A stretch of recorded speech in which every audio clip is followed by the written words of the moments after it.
নাজুক ঢাকা নিতে পারছে না 1 ঘন্টার বৃষ্টিও। বৈশাখের 87 মিলিমিটার এই অচল রাজধানীর বিভিন্ন সড়ক ভেঙে পড়ে ট্রাফিক ব্যবস্থা। ছুটির দিনেও যানজটে ভোগান্তি। বসবাসের যোগ্যতা হারাচ্ছে কি ঢাকা? রাস্তার যত ময়লা পানি, ড্রেনের পানি সব একদম এসে পায়ে লাগতেছে। অনেক পানি দেখে জুতা ব্যাগে নিয়ে যাচ্ছি। রিক্সাও পাওয়া যাচ্ছে না। 10-20 মিনিটের বৃষ্টি হলেই পানি করে উঠতে যায়। কেউ আমাদের এই বাড়িওয়ালার বাসায় রাখছি, কেউ তাদের আত্মীয় স্বজনের বাসায় রয়েছে।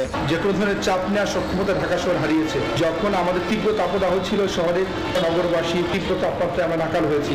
আবার যখন অল্প বৃষ্টি শুরু হয়ে যায় তখনই কিন্তু জলাবদ্ধতা। আসলে আমরা বিকেন্দ্রীকরণ ছাড়া, এই শহরের ডেভেলপমেন্ট কন্ট্রোল ছাড়া আসলে আমাদের মুক্তির পথ নেই। জলজটে ঢাকা সাভারের শিল্পাঞ্চলও। দেখছিলেন প্রধান শিরোনাম। দুপুরের সময় সঙ্গে আছে আমি আফরোজা মৌটুসী। এবার অন্যান্য শীর্ষ সংবাদ। যারা বলে এই রেলের কি দরকার ছিল, তো কি দরকার ছিল আমার মনে এদের একটু ছবি তুলে রেখে সুবিধাগুলি নিচ্ছে একটু দেখা দরকার। উন্নয়ন প্রকল্পের সমালোচনাকারীদের এক হাত নিলেন প্রধানমন্ত্রী। বললেন পরমাণু বিদ্যুৎ সবচেয়ে পরিবেশ বান্ধব। ব্যয় সাশ্রয়ী পরিকল্পনা গ্রহণের নির্দেশ।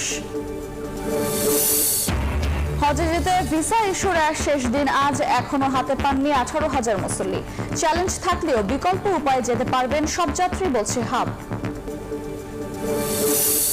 বড় বড় বিদ্যুৎ কেন্দ্র হলেও কাটছে না সঞ্চালন লাইনের দুর্বলতা। পায়রা থেকেও শিক্ষা নেয় নিরূপপুর।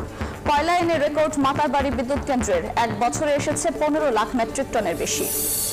এবং পানি না দিয়ে তিস্তা প্রকল্পে নয়াদিল্লির বিনিয়োগ প্রস্তাব প্রহসন। চীন ভারতের ভূ রাজনীতির বলি না হয়ে নিজস্ব অর্থায়নে দ্রুত মহাপরিকল্পনা বাস্তবায়নের তাগিদ।